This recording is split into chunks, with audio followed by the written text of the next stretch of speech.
हजरत जाबिर इब्ने अब्दुल्ला रज़ी अल्लाह ताला अन्हु फरमाते हैं 300 आदमी 18 दिन तक उस मछली को खाते रहे, मछली खत्म ही नहीं हुई। मछलियां नहीं, मछली। और फरमाते हैं कि उसकी हड्डी निकाल के, कांटा कहेंगे आप अपनी जुबान में, कहते वो निकाल के ना तो उसको खड़ा किया ना जब, तो ऊंट कजावे समेत उसके बीच से गुजर जाता था।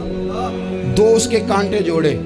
फरमाते हैं वो उसका गोश्त हम खाते थे और उसकी चर्बी बतौर तेल के हम जिस्मों पे मलते थे, बीमारों को उससे सुकून आता था, तंदुरुस्ती शिफा होती थी। फरमाते हम खाया भी हमने और कुछ लेके हम मदीने भी गए, और कुर्बान जाए नबी पाक ने भी उसमें से खाया। हमने अर्ज की हुजूर ये मुअम्मा क्या है, ये माजरा क्या है? तो महबूब ने फरमाया तुम्हारे पास ग़िज़ा नहीं थी, रब ने तुम्हारे लिए बंदोबस्त किया है।